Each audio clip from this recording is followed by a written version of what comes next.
પુષ્ટિ સંહિતા ભાગ 2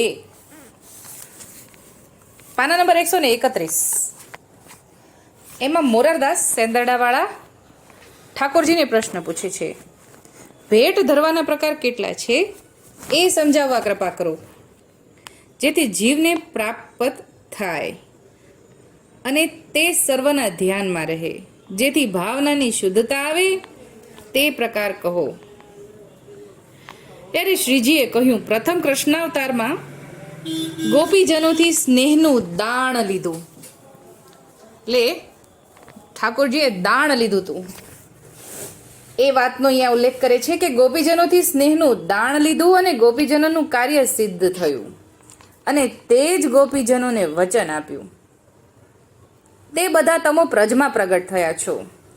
એટલે ગોપીજનોને જે વચન આપ્યું એ વચન પાળવા ઠાકોરજી અને વચન નિભાવવા ઠાકોરજી અને વચને બંધાયા છે એ ગોપીજનો, જેના વચને બંધાયા છે એ ગોપીજનોએ પ્રજમાં પ્રગટ થયા છે. જેથી આ પ્રસંગે દાણના રૂપમાં ભેટનું પ્રમાણ બાંધીને સર્વ સેવક પાસેથી ગ્રહણ કરીને તેના ભાવનું શોધન કરીએ છીએ. એક એક સેવકની ભેટ ગ્રહણ કરી રહ્યા છીએ. તે ભેટનું પ્રમાણ અમારી સ્વતંત્ર ભેટનું છે, અમારા નિજી ઘરનું પ્રમાણ છે. એટલે એ ભેટ ઠાકોરજીની છે, ઠાકોરજીના ઘરની ભેટ છે. મોરાર, ભેટનો ભાવ પ્રકાર 11 પ્રકારનો છે. દાદાજીને બતાવ્યો છે. સેવકા નામ યથાલોકે વ્યવહાર પ્રસિદ્ધયતી. પ્રથમ, હવે આપણા ઘરમાં ઠાકોરજીની ભેટ ક્યારે ક્યારે કાઢવી જોઈએ એ ઉત્સવના તહેવારના નામ છે. પ્રથમ શ્રીજીના જન્મોત્સવની, બીજી દિવાળી હટરી, નૂતન વર્ષ, ફૂલડોળ, અક્ષય તૃતીયા, રથયાત્રા, હિંડોળામાં પધારે ત્યારે, મંડપ મનોરથ કાર્યમાં, શ્રી યમુનાજીના પેપાન સમયે.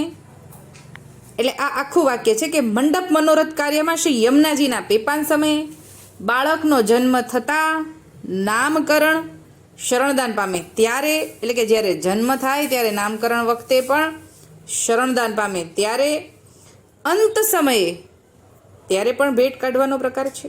શ્રીજીને પોતાના ગ્રહે પધરાવે તે સમયે સર્વ કાર્ય પ્રથમ ભેટ ધરીને પછી સેવકોએ કરવું, તે સમર્પણનો ભાવ થયો જાણવો. અમારા વલ્લભકુળમાં શ્રીજીનું જે દ્રવ્ય છે તેનો સ્પર્શ અમો કરતા નથી. પટવસ્ત્રમાં લઈએ છીએ એવું સ્વરૂપ ભેટનું છે. એટલે કે આજે પણ એવું જ પ્રકાર ચાલે છે. વલ્લભકુળમાં સ્પર્શ નથી કરતા ભેટનો, દ્રવ્યનો સ્પર્શ નથી કરતા, પટવસ્ત્રમાં લે છે. તે તો શ્રી સ્વામીજી અને વ્રજરત્નાના ગુપ્ત ભાવનો પ્રકાર છે.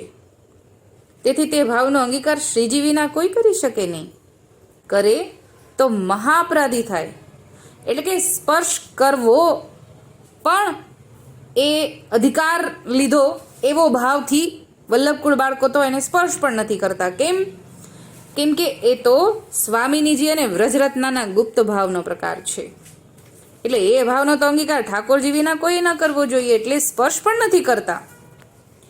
ભેટનો હવે પાછું છેલ્લે શું કીધું કે કરે તો મહાઅપરાધી થાય. હવે એ પાછું આપણા માટે ફરીવાર નીચે આવવાનું છે, એટલે અત્યારે અહીંયા ચાલુ રાખીએ વાંચવાનું. ભેટનો સર્વ પ્રકાર વિત્તજા સેવાનો છે. 3 સેવા છે ને, તનુજા, વિત્તજા અને માનસી. એમાં વિત્તજા સેવા ભેટનો પ્રકાર. તેને લીધે ભેટ સર્વોપરી શ્રીજીની નિજી પોતાની છે. જે શ્રીજીના કામમાં આવે, સેવકના કામમાં આવે નહીં.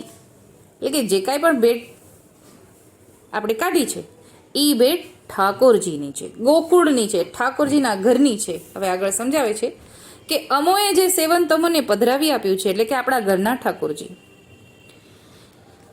જે સેવકને ઘેર સેવાય છે તેની આગળ જે ભેટ ધરે છે તે પણ ચરણ ભેટ શ્રીજીની થાય છે. એટલે કે આપણા ઘરના ઠાકોરજીની આપણે ચરણ ભેટ જે ધરી છે એ ભેટ પણ ઠાકોરજીની, શ્રીજીની થાય છે. તે પણ શ્રીજીના ઘરે પહોંચાડવી જોઈએ, એટલે કે ગોકુળની પહોંચે. જે ચરણ ભેટ છે એ ગોકુળ પહોંચે. તેમાંથી પોતાના ઘરમાં બિરાજતા સેવ્ય સ્વરૂપને અર્થે ખર્ચવી નહીં. એટલે આપણે ચરણ ભેટ જે કાઢી એ આપણે આપણા ઠાકોરજી માટે વપરાય નહીં, ખર્ચાય નહીં, એ ગોકુળ પહોંચાડવી જોઈએ. પોતાના માટે બિરાજતા સેવ્ય સ્વરૂપને પોતાના દ્રવ્યની સામગ્રી સમર્પણ થાય. એટલે કે આપણા ઠાકોરજી માટે આપણે કોઈ વસ્તુ, નવીન વસ્તુ પધરાવી હોય તો એ દ્રવ્યથી નહીં, એ તો આપણે ગોકુળ પહોંચે, પણ આપણા દ્રવ્યમાંથી આપણે આપણા ઠાકોરજી માટે કોઈ નવી વસ્તુ લાવી શકાય, એ ભેટમાંથી નહીં. પોતાના માથે બિરાજતા સેવ્ય સ્વરૂપને પોતાના દ્રવ્યની સામગ્રી સમર્પણ થાય. શ્રીજીના દ્રવ્યથી અથવા અન્ય કોઈ બીજાના દ્રવ્યથી પણ પોતાને માથે બિરાજતા સેવનને ધરી શકાય નહીં. એટલે જે આ દ્રવ્ય છે એ ઠાકોરજીનું થયું એટલે તો નહીં જ, પણ બીજા કોઈનું દ્રવ્ય દ્વારા પણ આપણે આપણા ઠાકોરજીની સેવા પહોંચાતી નથી. અન્ય કોઈ બીજાના દ્રવ્યથી પણ પોતાની માથે બિરાજતા સેવનને ધરી શકાય નહીં. તે શ્રીજી આરોગતા નથી. મોરાર તમોને અમોએ તમો અમોને મોરાર તમો અમોને ઠાકર કરીને જાણો છો, તો જે ભેટ અમારા ચરણમાં ધરી તે તો સ્નેહના રૂપમાં ધરી, તે તો બંને ભાવની ધરી, તે તો શ્રીજીની પોતાની ઠરી. તે સેવકને કાંઈ કામ આવે નહીં. એટલે આપણે આપણા ઠાકોરજીને ધરી છે, પછી એમાં આપણે કંઈ કામમાં લેવાની જરૂર નથી. ભેટનો સર્વ પ્રકાર જાણીને રહેવું. શ્રીજીના દ્રવ્યમાં કોઈ દિવસ મન ચલાયમાન ન કરવું. જે કરશે તે અમારો નથી તેમ સમજવું. તેનું મુખ શ્રીજી ક્યારેય જોતા નથી, તે તો મહા અપરાધી છે તે નિશ્ચય માનજો. એટલે ભેટનું દ્રવ્ય ભેગું થયું છે, ગોકુળ સુધી હજી પહોંચ્યું નથી, અને એવો વિચાર પણ અગર આવે કે આ ભેટ અત્યારે આપણે ઠાકોરજીના અર્થે, આપણા ઘરના ઠાકોરજીના કંઈ વસ્તુ નવી લાવવાની છે એના માટે લઈ લઈએ, પછી આપણે બીજી કાઢી લઈશું. ના, એવું પણ વિચારવાનું નથી. આપણા ખિસ્સામાંથી જે કાંઈ પણ વસ્તુ છે લાવવી હોય એ આપણા જ ખિસ્સામાંથી, એ દ્રવ્યમાંથી ન લઈ શકાય જે આપણે પહેલાં જ ભેટ કાઢેલી છે, જે ગોકુળ પહોંચવાના અર્થે સાઈડમાં મૂકેલી છે, એમાંથી આપણે આપણા ઠાકોરજી માટે વિચારવાનું પણ નથી, મન ચલાયમાન કરવાનું નથી, એ તો ગોકુળ જ પહોંચે એવું અહીંયા આપણને સમજાવ્યું છે. અને અગાઉ જે આપણને કીધું કે કયા કયા ઉત્સવે આપણે ભેટ કાઢવી જોઈએ એ પણ આપણે આજે જોઈ ગયા.